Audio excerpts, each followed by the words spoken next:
Uy!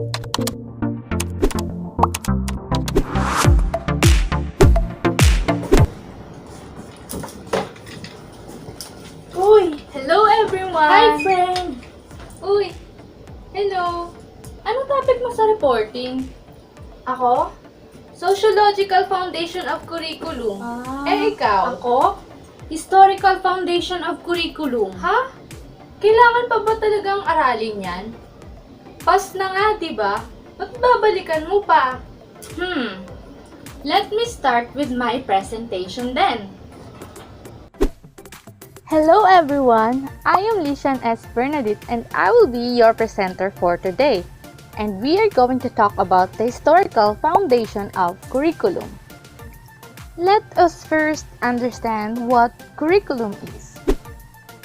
So, curriculum, according to its definition, refers to the lessons and academic content taught in a school or in a specific course or program. It encompasses all the strategies, methods, process, knowledge, and skills that students are expected to learn and to meet. In short, it consists the outline of the concept to be taught to the students to help meet the content standards. And there are also a lot of theorists who gave their idea about the curriculum, and one of those is Franklin Bobbitt, who presented that curriculum as a science emphasizes students' needs, and curriculum therefore prepares for adult life. But the question here is that why is it necessary to know the historical foundation of curriculum? Sabi nila, tulad daw ito ng panliligaw. You need to know the background and history ng taong nililigawan mo para mas makilala mo ito. And the same thing with regards to the historical foundation of curriculum. In order for us to have a good foundation of the curriculum, we should understand how it started in order for us to appreciate it more as a future educator. So I will first discuss and point out some few points of the historical progress of the education and the curriculum that we have had in the Philippines. Now, during the pre-colonial period where we are not yet colonized by the Spaniards, the education is informal. No school and curriculum has started yet. However, the influence of education that time are the baybayin, parents as our teachers, and the oral and practical teaching method according to the need for survival. Depende sa location and available way of living ang itinuturo ng mga magulang sa mga bata. Halimbawa, ang pangingisda kung malapit ka sa lokasyon ng pangingisdaan. And of course, yung mga babae is tinuturuan din sa mga gawaing bahay. And of course, that concept is continuously being adopted until today with, of course, a twist of progress. Because in our curriculum, we can still observe that we are taught according to our needs and what would be useful in the industry. Next we have is the time of the Spanish era. The curriculum created here were focused on their version of 4 R's, namely the reading, writing, arithmetic, and religion. And those are still observable in our curriculum today. However, in this era, religion is being emphasized, and that is not being emphasized in our curriculum today. Next we have is the American period. What we most usually know is that the Samatites are the teachers that we had during this era. But with regards to the curriculum, accordingly, the primary curriculum by the Americans prescribed to the Filipinos were the body training and the mental training. Body training includes singing, drawing, and physical education. It was also in this era that government established the normal school for teachers.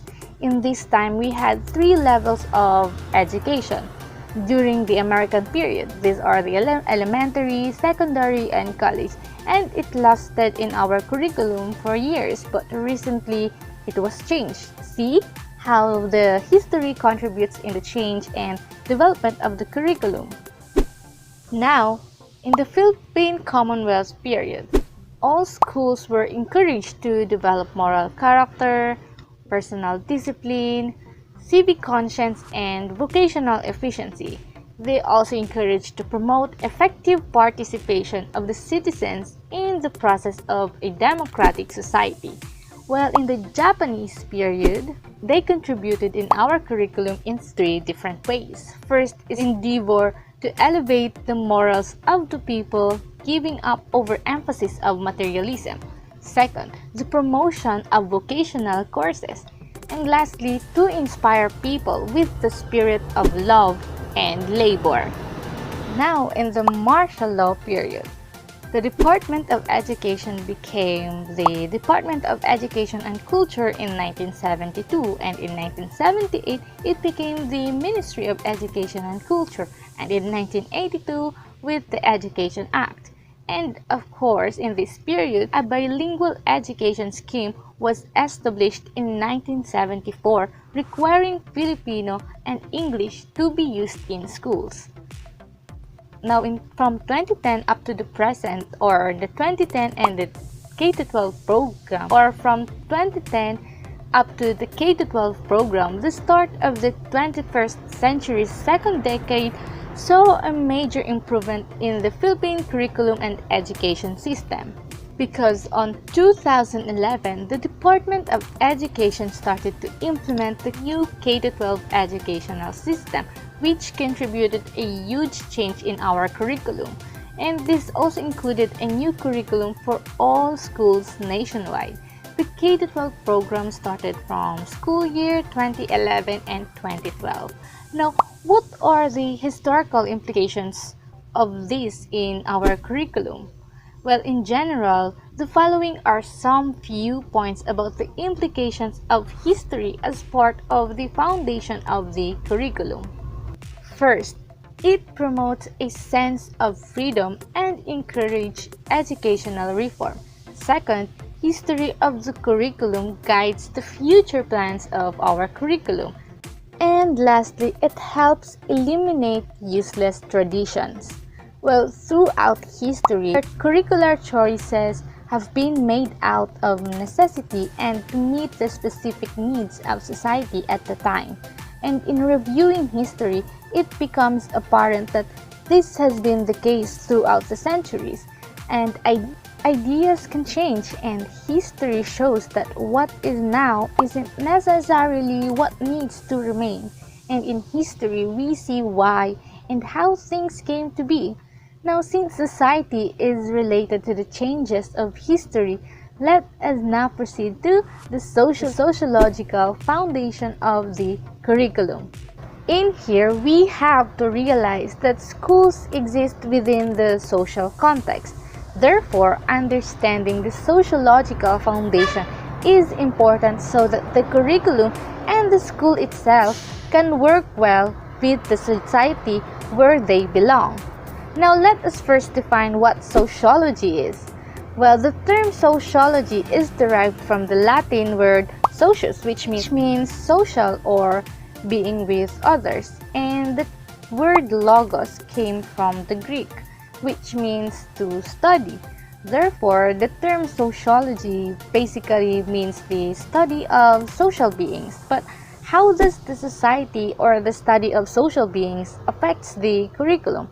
In what ways does it affect the curriculum? Well, society's culture affects and shapes the schools and then the curricula. In considering the social foundations of curriculum, we must recognize that schools are the only one of many institutions that educates the society. And the home, family, and the community likewise educate the people in the society. Now, schools are formal institutions that address more complex and interrelated society and the world. While society as ever dynamic is a source of very fast changes which are difficult and challenging to cope with and to adjust to. Thus, schools are made to help understand these changes in order for the school to be relevant. Now, schools' curricula should address diversity, explosion of knowledge, school reforms, and education for all. So, What is the relationship between the curriculum and society? Why is it important for the curriculum to consider the society and sociology? Well, the relationship of curriculum and society is mutual and encompassing. The curricula should reflect and preserve the culture of the society and its aspirations. At the same time, society should also absorb the changes brought by the formal institutions called the schools. Well, according to educational sociology, curriculum is organized so that it may help in achievement of social aims, and the social progress of the society and the nation depends upon the curriculum in the schools and colleges. Due to this reason, the sociologists consider it that it is essential to organize the curriculum carefully and properly. So, here are some sociological principles that should be kept in view while constructing curriculum. The first point is that the curriculum should be dynamic, flexible, and changing in nature. The curriculum should be such that it helps in the achievement of the social aim of education. Second point, the curriculum should be chosen on the basis of the problem and the needs of the society, but it should also pay the attention to the real problems and to the interest of the learners. And third point, curriculum should be so organized that its relationship with the instructional method should be such that the curriculum becomes effective medium to keep a control over society. Fourth point, it should develop a sense of dignity of labor among the students. Fifth, the curriculum should be able to develop a problem-solving attitude among the students. They should understand and solve the problem independently. And lastly, there should be provision of social programs for participation in social life. So you guys may want to take time to reflect and discover more about these foundations of education, because this would really develop more the passion that we will have with regards to teaching and of course with regards to curriculum construction. And that is all for today. Thank you everyone. That is all for today's video and presentation.